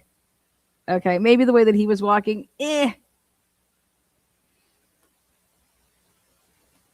but it's a fucking dive. It's not where, like, I mean, by foot of that alleyway. And this one is just a 5-minute walk to get to. You know what? I'm going to take all of us to go have a beer there tomorrow. You guys can tell me what you think. Tepe's house. So I'm understanding what the brother-in-law is saying is, yes, it could be the suspect, but it could also be maybe someone who was at the bar that night and is walking home from the bar, which you can see is just north of where the house is. So the alleyway is right next to it. So that's a possibility as well. So where does this leave us? How are they going to solve? How about all the bars on High Street? How about those bars? I'm surprised that he's not talking about the transient area that's right behind him at the Huckleberry. Solve this case. Let's bring in our think tank. Joining me tonight, criminal defense attorney, former head New Jersey County prosecutor Bob Bianchi's with us. Relationship expert Dr. Sue Kornbluth. Great to see everyone. All right, Bob, what do you think of it? Well, let me start with the former officer Rick King. Brown. I mean, it's a video of someone walking by the house, and so normally you would call that person at this point a person of interest. But as you pointed out, that could be anything. That could be there's cars parked in that alley. Okay. That could be anybody walking anywhere. Right there. Do you guys see the brick right in the back there? You guys see that brick area? That's how I know that we were dead nuts on exactly where that camera's at. And guess how many places there are between this and that house that you could be going to those apartments, and there's too many variables with where this camera is situated to say where this person ended up. That could be anything. That could be there's cars parked in that alley. That could be anybody walking anywhere. The police have a lot of work to do, and normally these investigations start inward and then move outward. So I think where they would have started, from my experience, they would have started looking inward. In other words, the metadata from telephones. They probably do a cell phone extraction, look and see the whereabouts of the couple, Spencer and Monique, the last few days to see who they interacted with, who they called. That's what I think they used to shrink the time frame from 2 to 5. Was they use a lot of stuff from the phones. With things like that, there's going to be license plate reader information they're going to try to gather, other ring cameras from neighborhood cameras. I mean, the focus, I believe, will start inward and then move outward. And this is that a puppy back there? The video is an example of it now moving outward. Bob, I'm looking at that video. Okay, right there. That video he's saying is this investigation moving outward. Holy shit. Okay. That guy's opinion is that this video is them moving outward out of like this inner circle. Well, my question would be what does the inner circle include X's? That would have been my question there. So is the inner circle that you're saying to move outward, are we still talking about X's? Are they in the inner circle? video, and I'm shocked that this is all Like coworkers, colleagues for like business. Is that, what are we talking about here? they have right now. Friends? Is that like you're moving outside of that? Like what are we talking about?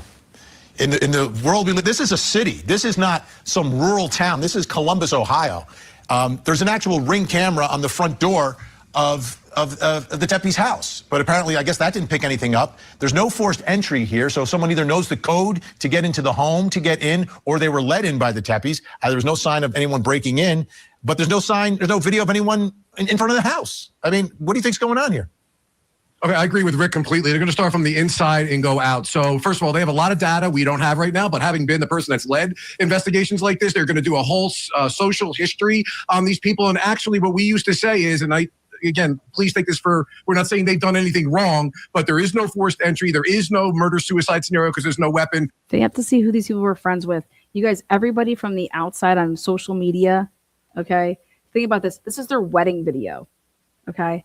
You think anybody's going to go and make a wedding video and make these two people look like they're pieces of shit? No. Okay. So the cops have to do their due diligence to say, okay, who could they have ever come across in their life, though? They could have portrayed themselves as awesome and caring and loving as they are, but they just never were. And it was all facade, and things went haywire. You know what I mean? How do we know that the person wasn't actually planning on sleeping over there and something happened? I mean, that's called victimology. We're starting to rule out certain things. We're not seeing right now, to our knowledge, theft. So we're looking at this as maybe somebody that knows them. So what was going on in their relationships? What's happening with regard to potentially a disgruntled person professionally, or somebody that maybe socially, or maybe some criminal activity. I'm not saying these guys are engaged in criminal activity, but I've seen things from gambling debts, drug issues. They're going to be looking through those phones. I agree with Rick. They're going to be spatially mapping where these people have gone. They're going to be looking through all their search history. They're going to have to. He drives a Tesla. Okay, he drives a Tesla. So that's one of his professional pictures for where he worked, by the way. Start with the victims and again move out, but I think they may have other evidence, and I agree with Rick also. Last point, the LPRs or license plate readers are something that's going to come into place as well. So it's not unusual at this point in time, Vinny, and they're doing a lot of things. And right now, the hard part for them is information management. I think Rick would agree with me, making sure that all those detectives that are out there. Right over there where it says Nest, when this picture was zoomed in, that's the AC outdoor unit right there. This is exactly where I've been saying it is. And look at the holes in his jeans, okay? Those aren't cargo jeans. Those are jeans that are holy by either Abercrombie making them holy, okay? Or they're holy because he ain't got no money. Coordinating in a central place and giving all the data so it can be analyzed, because. Or they went to the thrift store to blend in and act like a homeless person. Or just like, not a homeless person. Let me take that back. Not a homeless person. Somebody that could be living in the area, that's there and able to be in that area and is paying Section 8 housing. Somebody that's trying to blend in and be part of this person. If you knocked on all those apartments all over there and hey, just seeing what you were out doing, yesterday. I mean, what, huh? And do you think anybody in those apartments, maybe they don't talk to cops? I don't know, but I know that some of them definitely won't. They definitely won't. But I think the effort should just be there just to knock on the doors. A lot of times connections and it don't get connected because one person knows something that another person doesn't. That's the big thing that they got to watch out for right now. Yeah, if I can jump in for a second. Yeah, we call that link. We call that link analysis. And what you want to make sure is that we are linking the things that need to be linked together at the same time. And also remember, Vinny, there's information that they're not telling us. They're not going to put everything out to us and give it all to us, because there are some things these investigative leads, they need to hold close to the vest to make sure that they have the element of somewhat surprise when they are looking. So what's unfortunate is that they're just hopping on this case right now. If they would actually be talking about, if Vinny would be talking about more of the area and all of the cameras, there are way more cameras in the area that are closer, and that we're on the path of where that man is walking in order to get to the house. You have to pass 2 more cameras, if not 3. Okay. You have to. Even if you were to jump through the backyard of one of the fences and then continue to jump those fences, you're going to walk by more cameras. And so why is it this one that we get? Is it because those cameras actually weren't working? Or they're closing in on something. Yeah. Or does the person disappear and this is the last one? Look at, they're still getting prime deliveries because this stuff was there just the other day, like as in like 2 days ago. This was all the new stuff added. And see that prime package? Like they're still getting packages. And what I'm thinking is, if they're looking for help on this video, they don't have a better video of the person. If they had a better video of the person, they would put that out. And this is one of those classic. That's exactly what I said. Vinny, we agree with that. And I think the other problem is that I'm not going to say it right now. Grainy type of videos. Almost looks like the guy that was walking across the bridge in the Delphi case. It's got that kind of feel to it. So it could be a lot of people. You could eliminate some people, but it's a very generic kind of look. Dr. Sue, I'm just interested in your thoughts as you're watching this person walk on the video. I'm interested in what everyone has to say. Does it look like he's hiding from the camera? Does it look like he's drunk? Or does it look like he's just walking in 23-degree weather in Ohio? You know, I've watched this over and over, Vinny, and it's very difficult to see really what he's doing. You could say that it looks like he's just somebody walking through the neighborhood. He's freezing. He's, has his hands in his pocket because he's cold. He's walking at a very slow pace. He's not running. So who knows if this is a person of interest or not? Oftentimes when you see... He's walking towards the house. He's walking towards the house and you're walking into... I call it like that's the camera corner alley coming into. There's just so many cameras right where he's about to go if he goes that far. And how do you not get caught on those? Like I said, unless those cameras weren't working and those were personal residential cameras.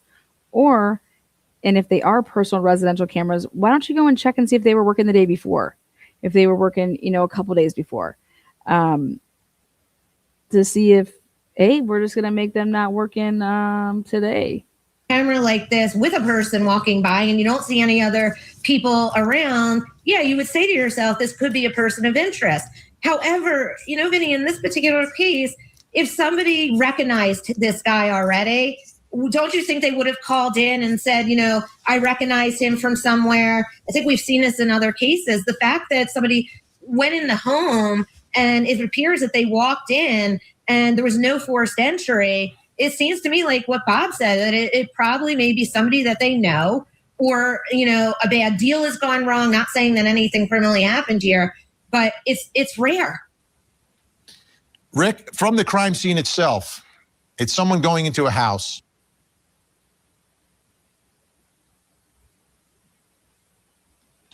This is happening between 2 and 5. We know the victims found up on that second floor that we're looking at. One victim seen by a 911 caller sort of lying off the edge of the bed. When we think about what you're looking for, what you expect to find, do you think there's going to be any sort of physical evidence? Did get shell casings, I get that, but anything that could be connected to a human? I mean, there's the possibility. I had when I was a young police officer, I had a training sergeant. His name was Parkinson. And Parkinson taught us all that a latent print is a chance impression. In other words, they're not always going to show up there. So there's a chance. That front bedroom is the master right there. There might be a latent print there that don't always happen. There's also DNA that may or may not exist. It may not be there. We don't know. But they're going to be checking for latent prints. They're going to be checking for DNA. They're going to be checking for some sort of any type of evidence that the...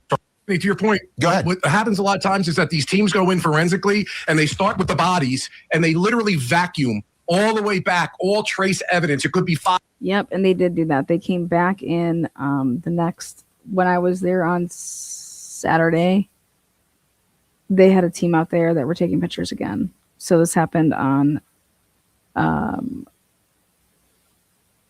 Tuesday.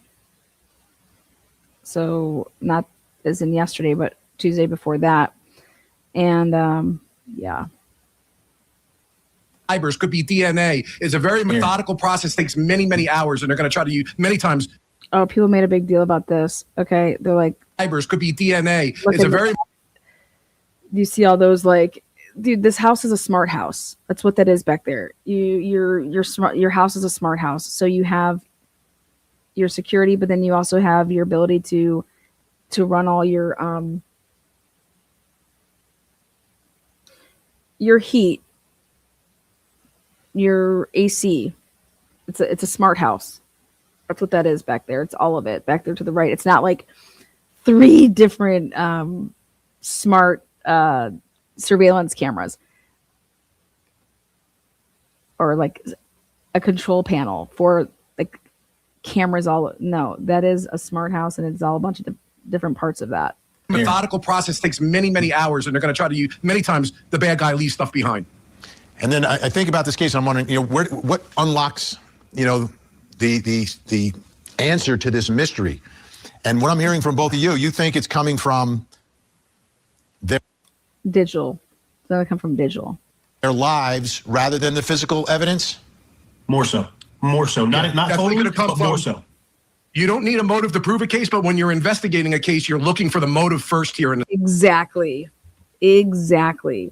You don't need a motive to prove the case in court, but when you're investigating a case, you look for what the motive is. And that's why it's like, okay, well, why are these 2 people, why were they killed? Okay. Can they point to who was killed first? Is there evidence there that would suggest who was killed first? And then how did the crime scene, how was the crime scene left? Because remember this, if these people said, I can't get in the house, am I going to have to like break in? All right. And did they find an open window? Did they, how did they get in the house? The wellness checkers or whatever? Or did they just never turn if that house was locked from the inside, how was the house locked up? Okay. How were the bedrooms fine? Were the doors open? Were the doors closed? Was anything locked? Okay. The kids completely spared, the animals spared. And I think that what happened inside afterwards, a baby waking up from, if they were to hear their parent go, oh my God, was there any type of noise that would have jolted to wake up the kids? If somebody barged in their room, are they the type of people, like I said, do they sleep with their doors closed, open? How about the kids? Was a silencer used? These houses are really close together. But what did the killer do afterwards?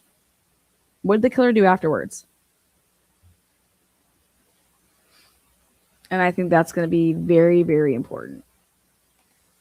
It's going to play a role, is what the killer did afterwards, and anything in the house.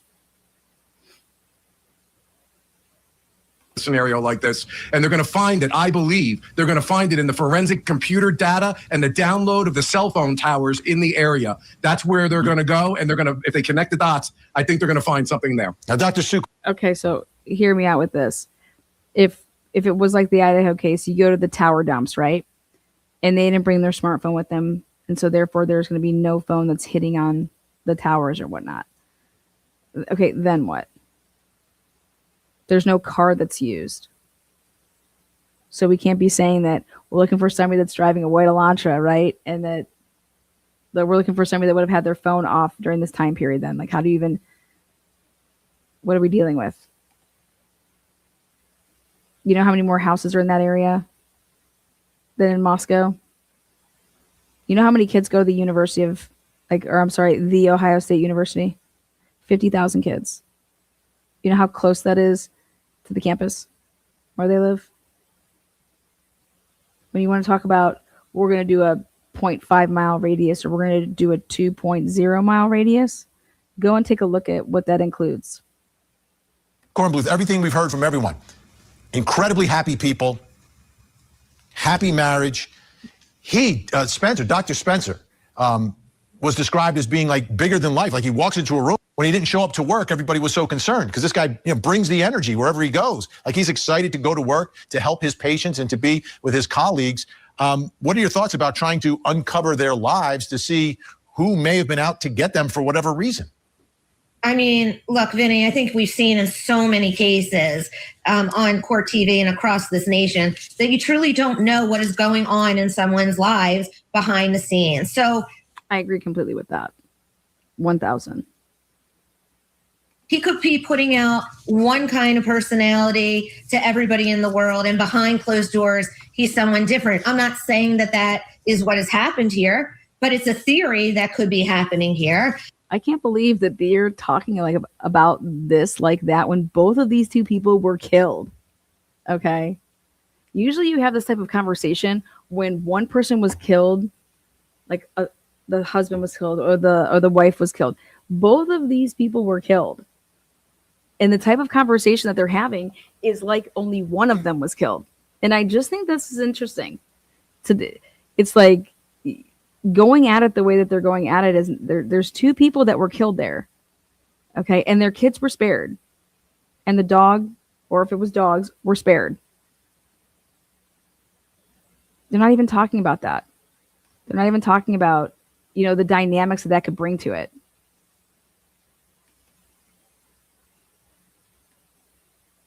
I also don't know what else he was involved in. For example, wouldn't it help with intel to know where the dog sleeps? What if the dog sleeps with them? What if the dog doesn't sleep with them? What if the dog sleeps, wouldn't it, if you know that somebody has a dog and you're just going to barge into someone's bedroom, don't people's dogs usually sleep in their bedrooms?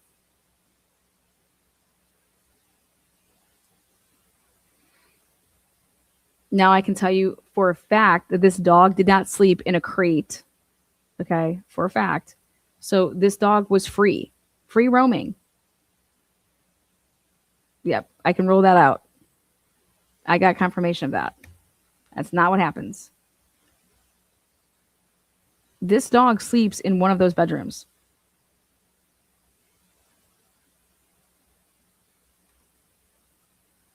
Think about it. A lot of intel here. Or could it have been a disgruntled patient? Or could it have been that he was into prescribing drugs that he shouldn't have been doing? There is so many theories here. But at the end of the day, like the attorneys said, I hope that they get to the bottom of this and they start looking at the cell phones, conversations, interviewing everybody and asking. That's funny that you say interviewing. I want to know how many interviews they've had. How many people do you think have been interviewed at this point? How many people do you think that the cops have gone and asked to come down to the station to interview you in a room? How many people do you think?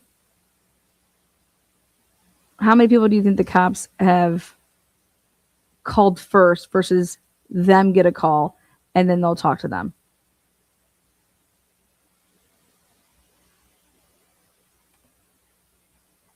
How many people's dog sleeps in the bed with them?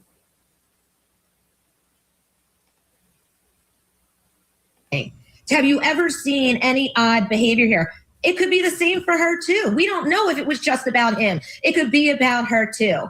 This is going to be uncovered over time. I think we're all going to see that. Okay, we'll see. How about this? You guys always get to be live with me, and sometimes I'm like, oh my God, do you hear my neighbor's dogs? Like, what is she doing? Like, what the hell? They just are barking, I'm like, geez. Just the other night, it was December 31st, and literally popped open a bottle of champagne, and it was pretty loud, but those dogs barked for, I don't know, about a good minute. And then, I mean, if this is an older, smarter dog, right? If kids are crying, is the dog not going to be barking? I'm looking at it from the standpoint of if I'm a neighbor and I'm hearing my neighbor who I'm cool with, right? If I'm hearing the dog bark and keep barking and I'm cool with that person and I know that they're supposed to be at home, what the hell is going on? Like, I'm going to hit them up like, hey, is everything okay over there? Like, the dog is just barking all morning, right? I'm just saying, these little tidbits, like, why wouldn't the dog bark? Like, what's going on, Where's the dog located? Where's the dog normally at? How did the person know that when they came in there that they weren't going to have any issues if the dog doesn't normally sleep in there? You know, this is what you call intel that you can't get from casing a joint from the outside. I'm going to tell you that right now. You would have to infiltrate somebody's life to the point of having somebody become friends with somebody, basically fake friends. And then you find out a whole bunch of shit about somebody, right? So if somebody's going to really do an inside job, right? Yep, here, you're going to become friends with them. You're going to find out everything about them. You're going to report back to me.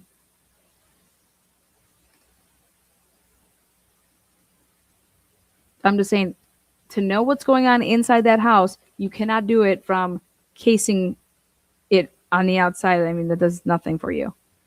If you need certain information about like what I'm talking about here. Part that has me really, every time I think about all the possibilities of what could have happened is, but there's no forced entry. Like someone had the code, or the door was unlocked, or they were let in, but who's letting somebody in at 2:00 in the morning? Unless they were there all night, but there's no evidence of that. You don't do that with 2 kids. You call 911 if you don't know somebody not going to Right, right. All right, let's do this. Think tank staying with. Also, hello, someone's knocking on your door. They have a Ring camera. They will look at so if somebody's knocking at the back door, though, there was no camera back there. But I'm going to tell you what they do have. They have awesome fucking windows there. Awesome windows. And so you would walk to the back. If you're upstairs, you walk to the room and you're going to be looking down from the upstairs window. They have awesome big windows. But that back bedroom is one of the kids' rooms. You know how I know that? Because it's default. But no, I know it. If you go by the house, you can actually see they had stuff on the side of like, I don't know, you could just tell. But then the front room is the master. They are. You know, oh, that's the other thing. Did they share a room? Or were they in separate rooms? There's 3 bedrooms up there. So would they both have their own room? When we come back, more on the Tepe family mystery, the Tepe family tragedy, plus coming up next hour. Tonight on Vinny Politan Investigates, he says scammers convinced him his family was in danger. Then a stranger knocked on his door, and moments later, she was dead. Was this a panicked mistake? All right, so blah blah blah. Yeah, these are my list of questions, which would be where did she grocery shop? Where'd they grocery shop? In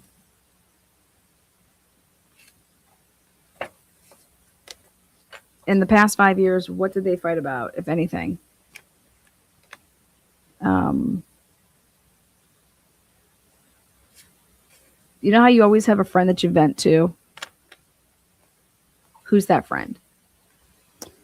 Did they loan anybody any money in the inner circle of the friends? If they had an open marriage or did any type of swinging or anything like that, what's up with that?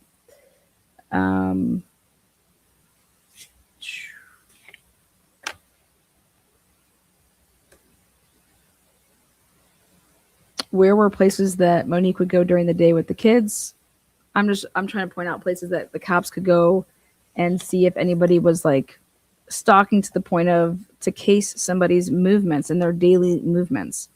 But it looks like they targeted, they knew that these people were both going to be home and in their bed. Okay. Home and in their bed. Because I'm going to take out both of them. If I do something where if I want to just take out one or the other, then I wouldn't. That's not how you would attack them at home in their bed. They're both there. So this to me seems like it was designed that they were going to be taking out both of these people. And so therefore it would be something that the other person would know that they both knew about. Okay. that they both knew about. The 911 call at the house, I don't believe that it was her. Okay, right? But do your due diligence, see what number it was, talk to that person, find out what the hell was going on, and why are y'all hanging out on a Tuesday at 2:45? You know, are they the type of people that like to help friends or think people are friends, or like, oh, come on, you can just stay with us for a couple days, get back on your feet, like you can crash down. We have a bedroom downstairs, and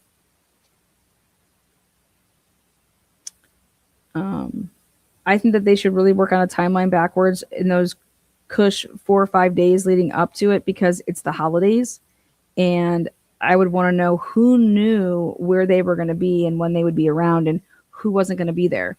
Because if they were entertaining people, let's say they go out of town for a couple days, or people come in town for a couple days for Christmas for them, and then they go out of town a couple days after Christmas, vice versa, whatever. Especially knowing that Spencer's family is in Cincinnati. Okay. And so, hey, we're going to hang out and go see my family on this day, and then we're going to go down there. Who would know their travel schedule? And then what if they had people that they were entertaining? I mean, they seem like big entertainers, right? And so I'm telling you guys, this is a big part of it. If there could have been people in that house that would be sleeping over because they were in town from being out of town, because they're busy, hey, we're coming in town for the holidays. We live out in a different state, but we're coming in town, and I'm going to be hanging out with my family or whatever, but we want to hang out with you and the kids for at least a couple nights. So when should we do this? And they're like, oh, we're going to be over, in Cincinnati. We can't do it on this day or this day, and then I'm going to be with my family on this or this day, but these days are open for us. Okay. How would somebody know that December 30th or December 29th, they're not doing anything, or they're going to be at home and nobody's going to be there? Think about all of that. And who would have that type of information?